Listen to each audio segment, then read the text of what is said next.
আসসালামু আলাইকুম viewers, welcome to দিনাস kitchen. আশা করি সবাই ভালো আছেন। আজ আপনাদের জন্য নিয়ে এসেছি একদম অবাক করা একটি রেসিপি নিয়ে। দেখতেই পাচ্ছেন কালারফুল কিছু টুটি ফুটি রেখে দিয়েছি।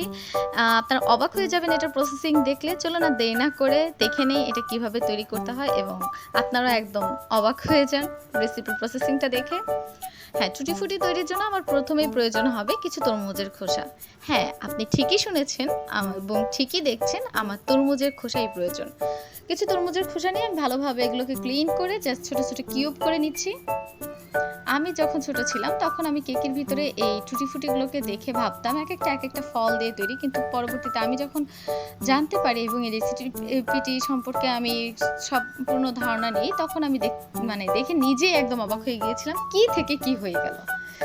আমি কিউব করে কেটে নিয়ে এগুলোকে ভালোভাবে ধুয়ে জাস্ট একটা বলক তুলে নিব যাতে তরমুজের স্মেলটা চলে যায়।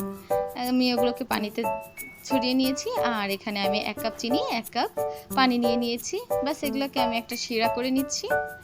চিনিটা গলে যাওয়া পর্যন্ত অপেক্ষা করতে হবে। আমার চিনিগুলো একদম গলে গিয়েছে। এখন আমি দিয়ে দিচ্ছি এই টুটি ফুটিগুলোকে। 10 মিনিটের জন্য কুক করছি। আমার কুক করা হয়ে গিয়েছে। এখন আমি এগুলোকে বিভিন্ন কালারের ভিতরে দিয়ে দিচ্ছি। এগুলো সবগুলো আমি এখানে ফুড কালার ব্যবহার করেছি, রেড, গ্রিন, অরেঞ্জ অ্যান্ড আরেকটা আমি হোয়াইট রাখছি। ব্যাস এগুলোকে আমি 6-7 ঘন্টার জন্য রেস্টে রেখেছিলাম। আমি ওভারনাইট রেখেছিলাম। দেখতেই পাচ্ছেন একদম ভালোভাবে শিরাতে ভিজে গিয়েছে। এখন আমি এগুলোকে শুকাতে দিয়ে দিব। আপনারা ভালোভাবে রোদে শুকিয়ে চাইলে বাইরেও রেখেও এটা সংরক্ষণ করতে পারেন, কিন্তু আমি এটা ফ্রিজে রেখে সংরক্ষণ করব।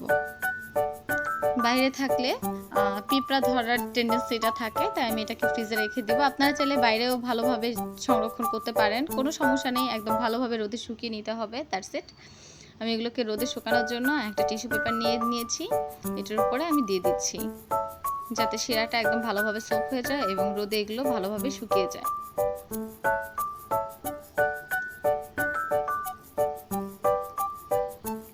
একটু ছড়িয়ে ছড়িয়ে দিচ্ছি যেন শুকাতে অল্প সময় প্রয়োজন হয়।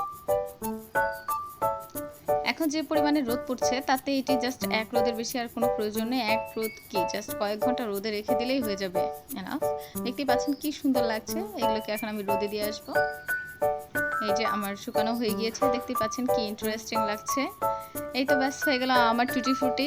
কেমন লাগলো আপনাদের কাছে আমাকে অবশ্যই জানাবেন এবং এটা এভাবেই তৈরি করতে হয়। ভালো থাকবেন সবাই, আজ এই পর্যন্তই। সুস্থ থাকবেন, আমার জন্য দোয়া করবেন এবং আরও এই ধরনের ইউনিক রেসিপি চাইলে আমাকে অবশ্যই কমেন্টের মাধ্যমে জানাবেন। ধন্যবাদ সবাইকে এতক্ষণ সাথে থাকার জন্য। আল্লাহ হাফেজ।